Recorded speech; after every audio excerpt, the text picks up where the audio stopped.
भारत एक बार फिर ट्रांसफॉर्मेशन के दौर से गुजर रहा है और माननीय प्रधानमंत्री नरेंद्र मोदी जी जो हमेशा कहते हैं कि विरासत भी और विकास भी। आप कल्पना करके देखिए कि 200 फीट की ऊंचाई पर उस समय में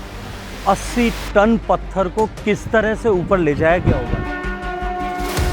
स्वतंत्रता के बाद भी कहीं ना कहीं हमारे जो महान राजा थे, स्पेशली जो पिछले 1000-1500 साल में, उन्हें हमारे हिस्ट्री टेक्स्ट बुक्स में भुला दिया गया। देश के बहुत सारे लोग होंगे जो राजराजा चोला या राजेंद्र चोला या चोला साम्राज्य के चोला डायनेस्टी के इतिहास को नहीं जानते होंगे। नमस्कार, मेरा नाम अमीश त्रिपाठी है और हम हैं कावेरी नदी के दहाना पर, द डेल्टा ऑफ कावेरी अम्मा। 1000 साल पहले ये केंद्र था चोला साम्राज्य का और हमारे साथ हैं भारत के संस्कृति और पर्यटन मंत्री शेखावत जी। शेखावत जी, नमस्कार अमीश जी, बहुत सारा धन्यवाद। क्या सौभाग्य मिला है कि इस जगह पे भेंट हो रही है आपसे। बहुत अद्भुत है और मैं ये मानता हूँ कि ये भारत के सांस्कृतिक उत्कर्ष का एक प्रामाणिक केंद्र है और यहाँ आपसे मिलना और आपसे बात करना निश्चित रूप से मेरे लिए बहुत सौभाग्य का विषय है। इस मंदिर का निर्माण राजराज चोला ने किया था, जिन्होंने चोल साम्राज्य को एक ऊंचाई तक ले गए और फिर उनके सुपुत्र राजेंद्र चोला जी जो गंगाईकोंडा चोलापुरम में उन्होंने अपनी राजधानी शिफ्ट कर दी थी, उनके 1000 वर्ष का एक एनिवर्सरी मना रहे हैं। 1000 साल पहले का वो सांस्कृतिक वैभव, सांस्कृतिक उत्कर्ष जो शायद भारत की भूमि के बहुत सारे लोगों और विश्व के पटल से कहीं लोगों की दृष्टि से ओझल हो गया था, वो एक बार फिर प्रधानमंत्री जी की यात्रा के साथ में देश के 140 करोड़ लोगों के और दुनिया भर के लोगों के भारत में हो रहे परिवर्तन को देख रहे हैं, उनके लिए निश्चित रूप से एक नए सिरे से आकर्षण का केंद्र बनने वाला है। ये भारतीय संस्कृति का जो उत्कर्ष, जो वैभव आज से 1000 साल पहले भी था। भारत जो उस समय भी एक था, श्रेष्ठ था और भारत की सीमाएं, जैसा आपने कहा कि राजेंद्र चोला के समय, राजराजा चोला के समय जिस तरह से विस्तृत हुई, सुदूर इंडोनेशिया तक, बाली, जावा, सुमात्रा, मलेशिया, श्रीलंका, ये सारे चोल राज्य के अधीन थे, लेकिन इतिहास के पन्नों में कहीं उनको शायद भुला दिया गया, वो खो गए। एक बार फिर माननीय प्रधानमंत्री जी की इस यात्रा के साथ में निश्चित रूप से ये उत्कर्ष, ये वैभव, ये भारत का इतिहास अब लोगों के सामने प्रकट होगा। बहुत सुंदर। उस ज़माने में ट्रेड में भी, आयात निर्यात में भी ये जगह, दक्षिण भारत, पूरा भारत, समस्त भारत दुनिया का केंद्र था। लेकिन निश्चित रूप से भारत हज़ारों सालों तक दुनिया का व्यापार, व्यवसाय और निर्माण इनका केंद्र रहा है। आज हम जिस जगह पे खड़े हैं, यदि ये कहा जाए कि 1000 वर्ष पूर्व इस प्रदेश की, इस क्षेत्र की महत्ता व्यापार व्यवसाय के रूप में, तकनीकी के क्षेत्र में, निर्माण के क्षेत्र में, आर्किटेक्चर के क्षेत्र में, कला और संस्कृति के क्षेत्र में यदि तुलना वर्तमान समय से की जाए, मुझे लगता है कि आज जो अमेरिका है वो उस समय का अमेरिका जो है ये चोल साम्राज्य था और ये उस समय सांस्कृतिक, व्यापारिक, व्यावसायिक उत्कर्ष पर था। वो स्वर्णिम युग था जब भारत विश्व के व्यापार का केंद्र हुआ करता था। ये आर्किटेक्चर में भी हम एक सुंदर उदाहरण को देख रहे हैं उस समय के वास्तुकला, वास्तुशास्त्र को। ये मंदिर इतना विशाल है लेकिन फिर भी इतनी फाइन आर्किटेक्चर है। आप ऊपर देखिए जो मूर्तियाँ जो बनाई गई हैं। 1000 साल पहले निर्मित यह मंदिर या उससे भी कुछ अधिक वर्षों पहले निर्मित यह मंदिर आज भी अपनी पूरी दिव्यता और भव्यता के साथ में खड़ा है। 1000 साल तक लगातार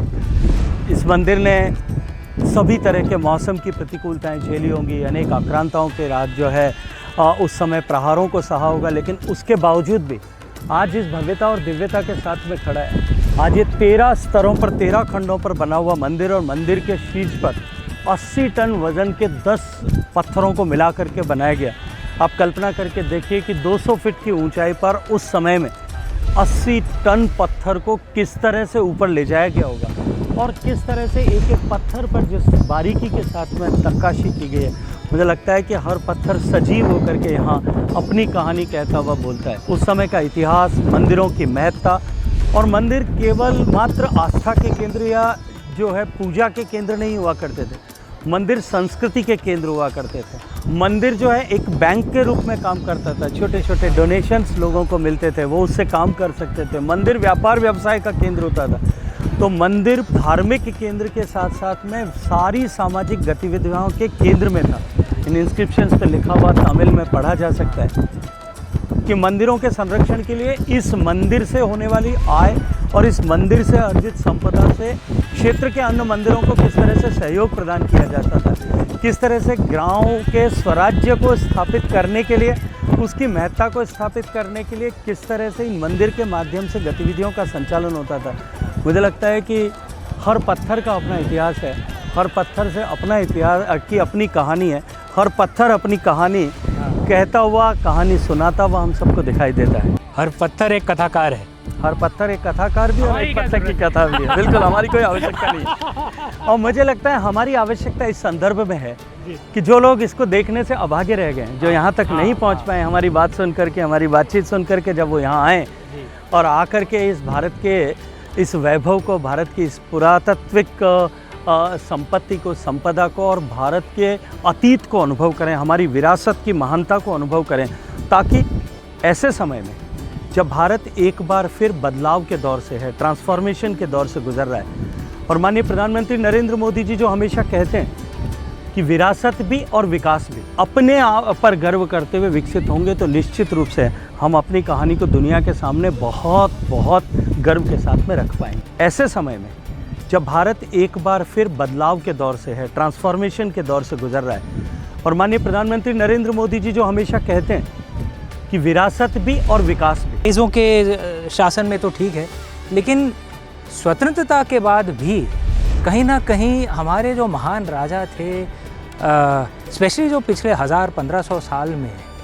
उन्हें हमारे हिस्ट्री टेक्स्ट बुक्स में भुला दिया गया। ज़्यादातर जो जोर था वो दिल्ली और खैबर के बीच में। मैं उसका महत्व समझता हूँ, दिल्ली का, मैं उसको नकार नहीं रहा हूँ दिल्ली के महत्व को, लेकिन दक्षिण भारत, पूर्वी भारत, पश्चिमी भारत, सेंट्रल भारत, राजा भोज, कहीं ना कहीं इन सबको थोड़ा दबा दिया गया। देखिए, 1000 साल तक भारत ने जो लगभग 1000 साल तक आक्रांताओं का ताप सहा, उनके साथ में जिस तरह लगातार युद्ध से, उस 1000 साल के कालखंड में भारतीयता को उतनी बड़ी चुनौती नहीं मिली थी। और मैं जिम्मेदारी से कहता हूँ ये बात कि जो 150-200 साल के उस अंग्रेज़ों के शासनकाल में सह आशय विद एन इंटेंट हमको जिस तरह से अपनी रूट्स के साथ में डिस्कनेक्ट किया गया, हमारी शिक्षा पद्धति को बदला गया, हमारे सोचने के तरीके को बदला गया, जो कुछ पश्चिम से आता है वही श्रेष्ठ है, ताकि हम अपनी विरासत पर गर्व करना समाप्त करते हैं। और जो समाज, जो राष्ट्र अपनी विरासत को भुला देता है, अपने इतिहास को भुला देता है, क्योंकि भारत में हज़ारों सालों के इस इतिहास में अनेक ऐसे हीरोज़ हुए जो अनसंग हीरोज़ हुए, जिनको शायद आज हम नहीं जानते। देश के बहुत सारे लोग होंगे जो राजा चोला या राजेंद्र चोला या चोला समाज के, चोला डायनेस्टी के इतिहास को नहीं जानते होंगे, लेकिन जो एक बार जान जाता निश्चित रूप से इस पर गर्व करता, और इस गर्व से अभिभूत होकर के, इस गर्व से प्रेरणा प्राप्त करके वो शायद इस परंपरा को और आगे बढ़ाने के लिए, उत्कर्ष पर ले जाने के लिए काम करता है। ये सोचते हुए अंग्रेज़ों ने इस इतिहास से हमको विलग किया, हमको डिस्कनेक्ट किया। लेकिन दुर्भाग्य से आज़ादी के बाद में भी जिस तरह से परिवर्तन होना चाहिए था शायद नहीं हो पाया। लेकिन शायद इसी सब के लिए देश नरेंद्र मोदी जी का इंतज़ार कर रहा था, और नरेंद्र मोदी जी के आने के बाद जिस तरह से हमने विरासत के संरक्षण के लिए काम प्रारंभ किया,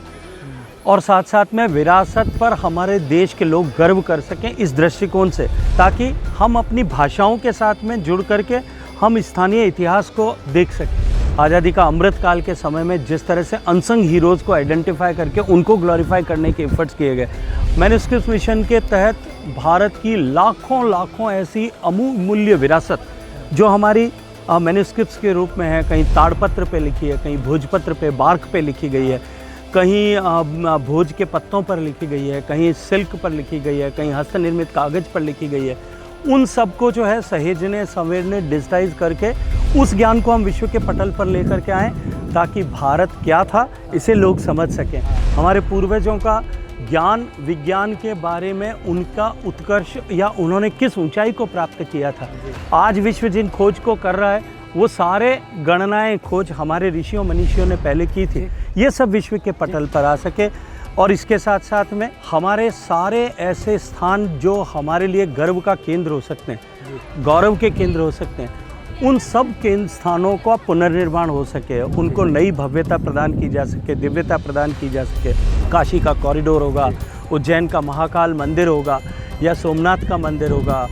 जगन्नाथपुरी का मंदिर होगा, ऐसे सारे केंद्रों को, गंगईकोंडा चोलापुरम का मंदिर होगा, ऐसे सारे मंदिरों को, ऐसे सारे भारत के सांस्कृतिक स्थलों को, क्योंकि मंदिर केवल पूजा या आस्था का विषय नहीं है, ये भारत के सांस्कृतिक वैभव के द्योतक है। इन सब मंदिरों पर लोग गर्व कर सकें, आने वाले समय में दुनिया भर के और देश भर के लोग आकर के उनको देख सकें। इस दृष्टिकोण से जो कुछ काम हुआ है, मैं ये मानता हूँ कि this is the era of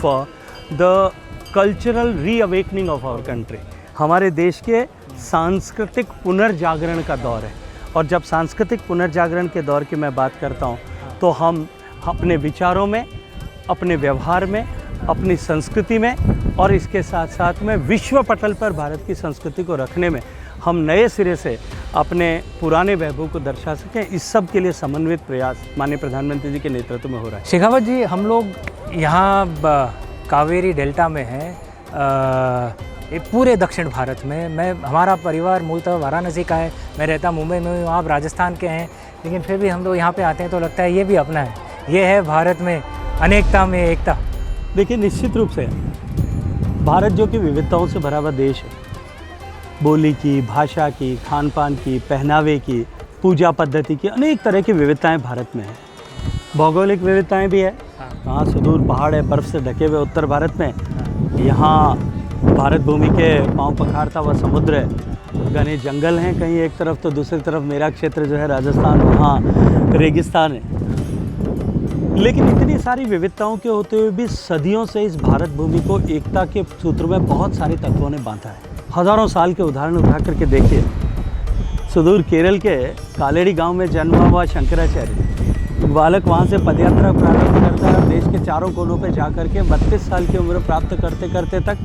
देश को एकता के सूत्र में बांधकर एक पूजा पद्धति को स्थापित करके केदारनाथ तक ज्योतिर्पीठ की स्थापना कर देते हैं। ऐसे अनेक उदाहरण भारत में खोजने को मिलेंगे। हज़ारों सालों के भारत के इतिहास में भारत चाहे विभिन्न शासन व्यवस्थाओं में विभक्त रहा होगा,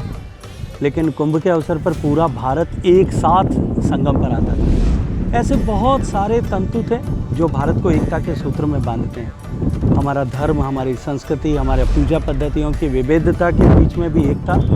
हमारे कवियों की कथाएं और हमारा इतिहास, ये निश्चित रूप से हम सबको एक करता है। मैं जब राजस्थान का जन्मा हुआ व्यक्ति यहाँ करके खड़ा होता हूँ, मुझे लगता है कि अपने पूर्वजों की इस हाथी को देख करके निश्चित रूप से गर्व होता है और सीना 56 इंच का हो जाता है। नहीं, एक और उदाहरण तो राजराज चोला के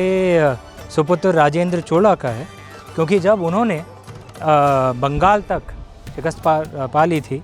उन्होंने अपना एक नया टाइटल ले लिया, अपना नाम बदल दिया, गंगईकोंडा, जिसने गंगा जी के पानी को चखा हो, हाँ, यहाँ तक ले आए और नए कैपिटल की स्थापना की उन्होंने, नए राजधानी की, जिसका नाम रखा गंगईकोंडा चोलापुरम। उनके लिए इमोशनल मोमेंट था। राजेंद्र चोला, जब चोल संप्रदाय और दक्षिण भारत के किसी शासक ने गंगा के तट तक, उस तक के क्षेत्र को अपने अधिकार क्षेत्र में सम्मिलित किया, जब उनकी सेनाओं ने पहली बार गंगा का अमृतमय पानी चखा, ऐसा कहते हैं, इतिहास में लिखा है कि लाखों मिट्टी के पात्रों में भरकर अपने हाथी और घोड़ों पर लाद करके वो गंगा का पानी लेकर आए, और मंदिर के पास जो सरोवर बनाया, उस सरोवर में गंगा के पानी से उसको भरा। गंगा भी एक ऐसा तत्व है जो दक्षिण भारत से लेकर के उत्तर भारत तक के लोगों को एकता के सूत्र में बांधती है। ऐसी अनेक चीज़ें हैं, और इन सब के बाद में आज आज़ाद भारत में हमारा तिरंगा, हमारी भारत माता की अवधारणा हम सबको एकता के सूत्र में बांधती है। यहाँ पे राजेंद्र चोला के मंदिरों में, राजराज चोला के मंदिरों में भी तमिल लिपि में, तमिल में लिखा हुआ है, लेकिन ग्रंथ लिपि में संस्कृत भी लिखा हुआ है कुछ जगहों पे, तो ये एक तरह से समन्वय दिखाता है। निश्चित रूप से संस्कृत का जितना संस्कृत को समृद्धि दक्षिण भारत में मिली है, जितनी संस्कृत को संरक्षण और समृद्धि दोनों तमिलनाडु में मिली है। एक उदाहरण ये है, एक मैंने सुना था कि आप दक्षिण भारत में तमिलनाडु में जो शब्दों का उच्चारण सुनेंगे राम, जो संस्कृत में एक्चुअली सही है, क्योंकि म में हलंत नहीं है, लेकिन उत्तर भारत में राम हो गया है, एक्चुअली राम है संस्कृत में, लेकिन दक्षिण भारत में वो सही शब्द का उच्चारण होता है। माननीय प्रधानमंत्री जी की प्रेरणा से अभी पिछले कुछ वर्षों से काशी तमिल संगम होना प्रारंभ हुआ है और सौराष्ट्र तमिल संगम होना भी प्रारंभ हुआ है। विभिन्न राज्यों के बीच में तमिलनाडु के इस तरह के पौराणिक संबंध किस तरह से भारत को एक करते थे, ये भी हम सबके सामने स्पष्ट करता है। नहीं, मैं भी एक पुस्तक लिख रहा हूँ, चोला टाइगर्स, जिसमें ये दर्शाया गया कि सोमनाथ जी पर महमूद गजनी ने प्रहार किया था।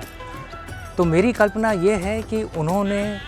उस प्रहार का जवाब दिया, महमूद गजनी को एक असैसिनेशन स्क्वाड भेजा था। मुझे लगता है कि इतिहास में अगर ये बात एस्टैब्लिश हो जाती है तो निश्चित रूप से ये दक्षिण और उत्तर के बीच में जिन लोगों ने विभेद भरने की कोशिश की, अपनी राजनीतिक महत्वाकांक्षाओं के बीच में दूरियां बढ़ाने की कोशिश की है, उनको बहुत सारे जवाबों के साथ में एक और नया जवाब जो है आपके इस किताब से, आपके इस सोच से मिलने वाला है। जैसा मैंने आपको बताया था, तमिलनाडु में मेरा सौभाग्य था कि मैं पढ़ा लिखा यहाँ पे बचपन में। थिरुकुरल जो है वो पूरे भारत भर में सिखाना चाहिए, क्योंकि 4 पुरुषार्थों में से 3 के ऊपर बड़े सुंदर एक छोटे जिस तरह से उन्होंने दर्शन समझाया है, उन्होंने सामान्य मानवी जिसको समझ सके उस भाषा में 2 पंक्तियों में उन्होंने जो है सार तत्व को जिस तरह से लिखा है वो अद्भुत है निश्चित रूप से। नहीं, लेकिन हमारी शिक्षा अभी सुधार हो रहा है शिक्षा प्रणाली में, लेकिन ज़्यादा शेक्सपियर सिखाया जाता था, लेकिन थिरुकुरल नहीं सिखाएंगे, कालिदासन नहीं सिखाएंगे, भाषा नहीं सिखाएंगे। तो मैं शेक्सपियर विरोधी नहीं हूँ, लेकिन विरोधी हम किसी के भी नहीं हैं, लेकिन हमारे अपने चिंतकों के प्रति, हमारे अपने मनीषियों के प्रति, हमारे अपने विचारकों के प्रति, हमारे अपने लेखकों के प्रति जानकारी के अभाव में हमारा सम्मान न हो, निश्चित रूप से ये अब स्वीकार्य नहीं है। माननीय प्रधानमंत्री जी ने इसीलिए न्यू एजुकेशन पॉलिसी में इसका विधान किया कि व्यक्ति प्राथमिक शिक्षा तक अपनी मातृभाषा में पढ़े, मातृभाषा में सीखे, उसी में विचार करे, ताकि मातृभाषा के साथ में उसका संबंध जो है वो अक्षुण्ण बना रहे। हाँ, ऐसा नहीं होना चाहिए कि माँ कहे हल्दी दूध पियो तो अच्छा नहीं है, हाँ। लेकिन कोई कहे कि गोल्डन मिल्क वो ठीक है और उसके लिए 1000 रुपये दे दो। शेखावत जी, क्योंकि पर्यटन भी आपका एक कार्यभार है, तो पर्यटन में कई मॉडल्स हैं। एक तो है कि लोग पार्टी करने आते हैं, हमारे भी कुछ प्रांत है, विदेश में अभिता वगैरह में ज़्यादा होता है। दूसरा है कि आस्था और इतिहास के लिए पर्यटन होता है। इसमें क्या एक पर्यटक की जो कुछ भी अपेक्षा हो सकती है उस सब को लेकर के भारत में उसके रुचि का कोई न कोई विषय, कोई न कोई तत्व निश्चित रूप से मौजूद है। लेकिन पर्यटन भारत में परंपरा रही है, और परंपरा जो परिव्राजकों ने स्थापित की थी, जो मैंने शंकराचार्य की बात की, ऐसे इतिहास में हज़ारों लोग ढूंढे जा सकते हैं जो धार्मिक पर्यटन के लिए, दर्शन के लिए घर से बाहर निकल करके लोग जाते थे। हज़ारों सालों से भारत में इस तरह की आस्था की परंपरा थी। मैं देखता हूँ पुरानी जो तीर्थ स्थानों पर जो बहियाँ लिखने वाले लोग हैं, जो पंडा हैं, मेरी ग्रेट ग्रेट ग्रेट ग्रैंडमदर ने जब तीर्थ यात्रा की थी उसका उल्लेख वहाँ मिलता है, और उससे पता नहीं कितनी पीढ़ियों पहले से लोग इस तरह से पर्यटन कर रहे थे। भारत के धार्मिक पर्यटन स्थलों को जाने वाले सारे लोगों का अनुभव का स्तर ऊंचा किया जा सके, वहाँ सुविधाओं का निर्माण किया जा सके। माननीय प्रधानमंत्री जी के नेतृत्व में प्रसाद योजना इसको लेकर के प्रारंभ की गई थी, और लगभग अब तक 6000 करोड़ रुपयों का निवेश आने वाले तीर्थ यात्रियों के अनुभव के स्तर को ऊंचा उठाया जा सके, उनके एक्सपीरियंस को अपलिफ्ट किया जा सके, उसको लेकर के वहाँ टूरिज़्म फैसिलिटीज़ के निर्माण के लिए हमने काम किया है। और आने वाले समय में भी इस कमिटमेंट के साथ में, क्योंकि भारत में टूरिज़्म का बहुत इम्पॉर्टेंट वर्टिकल जो है वो स्पिरिचुअल टूरिज़्म है, इसको अपलिफ्टमेंट के लिए हम लोग काम कर रहे हैं। और जहाँ तक ये इंफ्रास्ट्रक्चर में जो भी इजाफा जो होगा, जो अभी हम लोग आए त्रिची एयरपोर्ट, इतना सुंदर एयरपोर्ट है। लेकिन निश्चित रूप से इंफ्रास्ट्रक्चर का जो डेवलपमेंट जिसकी चर्चा आपने की है, माननीय मोदी जी के नेतृत्व में 1.5 लाख किलोमीटर की सड़कें बनी हैं, एक्सप्रेसवेज बने हैं, हाईवेज बने हैं, देश में नया रेलवे इंफ्रास्ट्रक्चर बना है, देश का रेलवे इंफ्रास्ट्रक्चर अपग्रेड हुआ, आज 100% इलेक्ट्रीफाइड हो गया है, देश में नई semi high speed trains Vande Bharat के रूप में चलना प्रारंभ हुई है। इसके अतिरिक्त देश में लगभग 150 से ज़्यादा एयरपोर्ट आज काम कर रहे हैं, जो कभी संख्या 75 के आसपास हुआ करती थी। नया वाटरवेज डेवलप हो रहे हैं, लगभग 100 से ज़्यादा वाटरवेज आइडेंटिफाई किए गए हैं, कुछ पे काम शुरू हो गया है, कुछ फंक्शनल हो गए हैं। इन सब का निश्चित रूप से बेनिफिशियरी अगर कोई है तो टूरिज़्म सेक्टर है। प्रधानमंत्री जी के नेतृत्व में जिस तरह से भारत का आर्थिक विकास हुआ है, आज देश के दुनिया के सब लोग इस बात को मानते हैं, देश के एनालिस्ट इस बात को मानते हैं कि माननीय मोदी जी की सरकार की विभिन्न योजनाएं जो सामान्य मानवी के जीवन में परिवर्तन लाने के हेतु से बनाई गई थी और उनको धरातल पर उतारा गया। गरीब को घर मिले, हर गरीब के घर में गैस का चूल्हा हो, बिजली का कनेक्शन हो, उसके घर में शौचालय हो, उसके घर में बैंक का खाता हो, उसको जो है स्वरोजगारी बनाने के लिए जिस तरह के प्रयास किए गए, मुद्रा योजना, विश्वकर्मा योजना, हुनर योजना, उस्ताद योजना, इन सब के माध्यम से जिस तरह से आर्थिक प्रगति हुई, भारत में करप्शन को कम करके भारत के हितों में आर्थिक फैसले लेना, इस दृष्टिकोण से जो 10 साल में काम हुए, आज उसका प्रभाव है कि देश में 30 करोड़ लोग लगभग गरीबी की रेखा से बाहर निकले।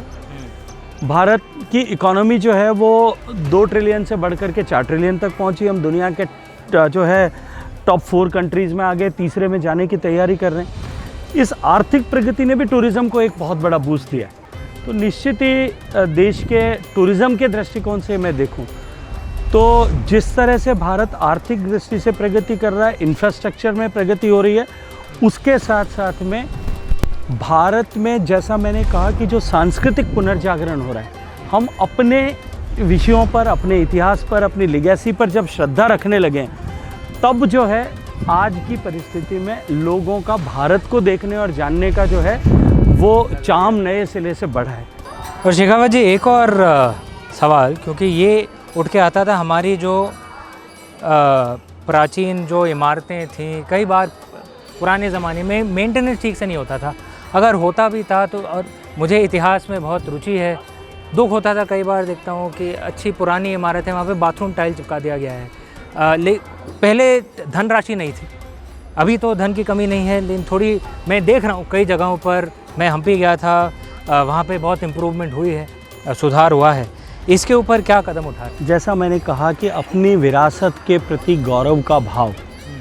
ये भाव न होने के कारण से देश में बहुत नुकसान हुआ। मैंने आपके साथ चर्चा में कहा कि आक्रांताओं ने जितना नुकसान नहीं किया था उतना अंग्रेज़ों के समय हुआ, और उससे ज़्यादा जब हम बदल सकते थे, हम बदलाव ला सकते थे, उस समय के पिछले आज़ादी के बाद के 40-50 सालों में हुआ। लेकिन माननीय मोदी जी का तो मंत्र है विरासत का संरक्षण और विकास, और विरासत का संरक्षण करते हुए हम विकास करने की दिशा में जब आगे बढ़ रहे हैं, ऐसी परिस्थिति में निश्चित रूप से जो है ये नज़रिया बदला है। आपने देखा होगा पिछले 10-11 साल के मोदी जी के कालखंड में आज जो है ऐसे संरक्षण के काम तो ASI के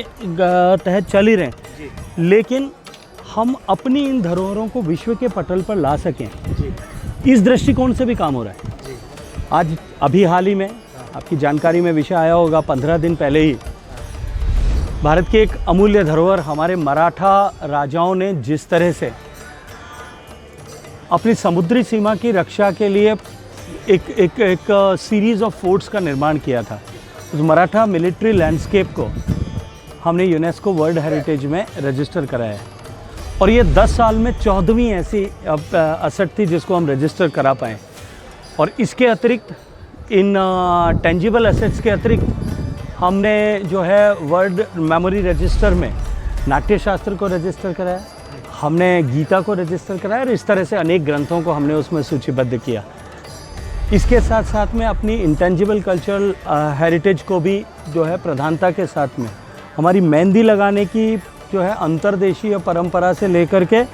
और हमारे कुंभ के मेले से लेकर के, और हमारे जो है विभिन्न उत्सवों को हमने उसमें रजिस्टर कराने में कामयाबी प्राप्त की है।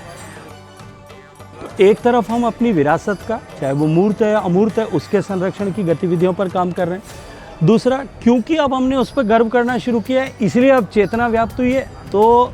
जो सरकारों के पास में है, चाहे राज्य सरकारों के पास में, उनकी संरक्षण की गतिविधियां भी कुछ बढ़ी हैं। जो प्राइवेट ऐसी कंट्रोल में या ओनरशिप में इस तरह की प्रॉपर्टीज़ हैं, आप राजस्थान में जा कर के देखिए, आज मध्य प्रदेश में जा कर के देखिए, गुजरात के बहुत सारे हिस्सों में जा कर के देखिए, उन्हें उनके संरक्षण के लिए भी काम हो रहा है। राजस्थान में जिस तरह से शेखावाटी में हवेलियाँ हैं, उन हवेलियों का पुनरुद्धार के लिए सरकार ने इनिशिएटिव लेकर के लेजिस्लेट किया कि आप उनको डिफेस नहीं कर सकते, वो प्राइवेट हैं, लोगों की है, लेकिन सरकार उसमें आगे आई है कि ये बेशक आपकी धरोहर होगी, आपकी व्यक्तिगत संपदा होगी, लेकिन ये समाज की धरोहर है, इसको अब समाप्त नहीं किया जा सकता, ये एक शरण है और इसकी चिंता करने की जिम्मेदारी हमारी है। तो ये जो